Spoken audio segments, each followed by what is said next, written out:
Evolise, la solution de gestion et de facturation pour les TPE-PME présente. Sud Radio, c'est bon à savoir. Oui, il est 6h48, Sud Radio, c'est bon à savoir. Cette question, l'intelligence artificielle peut-elle permettre de lutter contre les vols à l'étalage ? C'est en tout cas en ce sens que les députés ont approuvé cette semaine l'expérimentation dans les commerces de caméras algorithmiques. Pour tout comprendre, je reçois le président du collectif de commerçants Ras-le-Vol. Bonjour Jérôme Jean.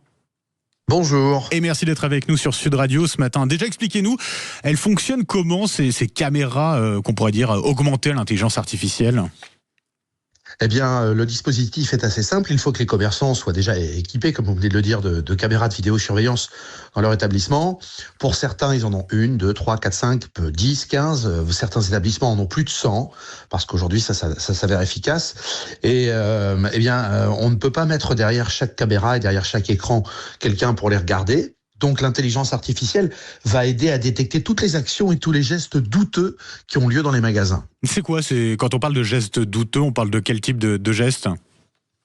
Alors par exemple, quelqu'un qui va entrer dans un magasin, qui va prendre un produit sur un rayon, qui va commencer à le déballer, à l'ouvrir, à prendre ce qu'il y a à l'intérieur, ça va créer une alerte. Donc la personne qui regarde ces écrans sera alertée. Si quelqu'un boit ou mange à l'intérieur d'un magasin, ça va aussi créer une alerte. Si quelqu'un prend un objet et le met dans la poche de son blouson, ça va créer une alerte. Ouais. Et tout cela, ça va être un gain de temps forcément, et ça sera peut-être plus efficace aussi pour l'ensemble de ces commerçants. L'expérimentation, elle doit durer jusqu'en 2027. Alors pour l'instant, ce sont les députés qui ont voté ce texte. On attend le vote au Sénat. Mais dans quel cadre elle va se dérouler cette expérimentation, Jérôme Jean ? Alors déjà, ce qu'il faut rappeler à vos auditeurs ce matin, c'est que le vol à l'étalage en France est un véritable fléau. C'est-à-dire que depuis quelques années, de plus en plus de commerçants sont touchés par le vol et surtout très régulièrement. Donc c'est quelque chose qui fragilise leur économie déjà dans un premier temps et puis qui crée un climat d'insécurité à l'intérieur des équipes qui, rappelons-le, sont là pour vendre et pas pour faire la sécurité. Ouais. Donc cette expérimentation, elle est très simple. Alors, il faut aussi préciser que vous avez entre 3 et 4 000 commerçants qui utilisent déjà ce type de dispositif. Donc, l'intérêt de... Ouais. Alors, il y a un vide juridique sur ce sujet. Il n'y a pas d'autorisation qui ont été données, mais il n'y a pas d'interdiction non plus. D'où l'intérêt du texte de loi de Paul Midi qui va rendre les choses beaucoup plus claires.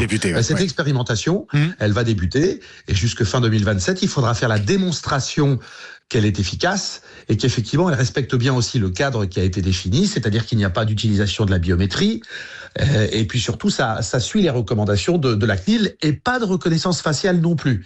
Voilà, il ne faut pas que les gens aient peur. Et c'est le préfet qui devra donner l'autorisation. Vous avez entendu un peu les réactions à gauche de certains qui parlent d'une dérive extrêmement préoccupante avec cela. Vous leur répondez quoi, Jérôme Jean ? Nous, on répond qu'aujourd'hui, on ne fait pas de politique au sein du collectif Ras-le-Vol. Ouais. Notre seul intérêt, aujourd'hui, c'est de pourrir la vie de ces voleurs. On est très clair, on est très dur, mais cette proposition de loi, c'est un premier pas contre les voleurs qui, aujourd'hui, ont quand même un tapis rouge de déroulé en France parce que le peu de voleurs qui sont arrêtés aujourd'hui, faute de moyens, d'ailleurs, de la police ou de la gendarmerie qui souhaiteraient pouvoir le faire de façon plus massive, eh bien, le peu de voleurs qui sont arrêtés sont très vite relâchés. Donc la justice les condamne trop peu aujourd'hui. Donc cette proposition de loi va bien les ennuyer, bien les embêter. Donc nous, on s'en réjouit. Voilà ce qu'on répond à ceux qui pourraient éventuellement être contre. Alors l'objectif, c'est quoi ? C'est de dissuader davantage d'éventuels voleurs ou de pouvoir faire en sorte d'en interpeller davantage ? Excusez-moi, mais les deux, mon capitaine. Ouais, aujourd'hui, l'objectif, effectivement, c'est de dissuader. Mais soyons tout à fait honnêtes, les caméras de vidéosurveillance dissuadent de moins en moins.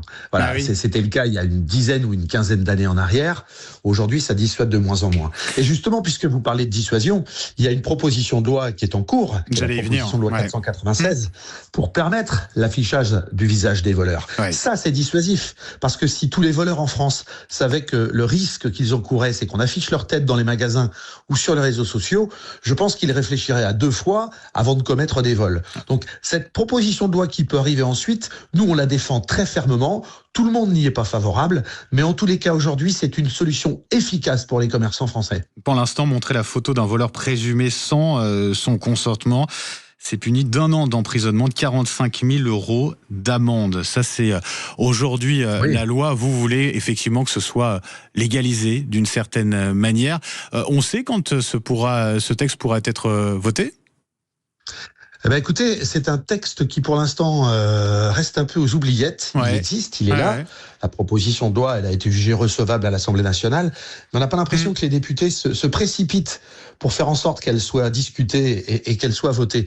Il faut savoir que le dispositif que nous, on défend en France, c'est d'encadrer la diffusion du visage des voleurs. Mais si vous regardez ce matin sur les réseaux sociaux, vous verrez qu'il y a déjà beaucoup de commerçants qui l'ont fait hier soir et d'autres qui le feront aujourd'hui. Ça veut dire qu'il y a déjà des gens qui le font. Nous, ce qu'on souhaite, c'est que ce soit pas l'anarchie et que les choses puissent être faites dans un cadre légal. Et je préciserai une dernière fois que ça existe dans d'autres pays en Europe. C'est efficace. Il faut que la France se mette à la page et il faut qu'on défende aujourd'hui tous les commerçants qui vous écoutent, qui parfois sont bien découragés par ce qui se passe aujourd'hui. Et effectivement, qui sont nombreux à nous écouter et qui témoignent régulièrement sur ces difficultés et ces vols à répétition auxquels ils sont confrontés. Merci beaucoup, Jérôme Jean, président du collectif de commerçants Ras-le-Vol. Merci d'avoir été avec nous ce matin sur Sud Radio et bonne journée. Sud Radio, c'est bon à savoir. Avec Evolise, la solution simple et conforme pour la facturation électronique. Il est 6h54, allez on file dans un instant, on retrouve Patrick Roger.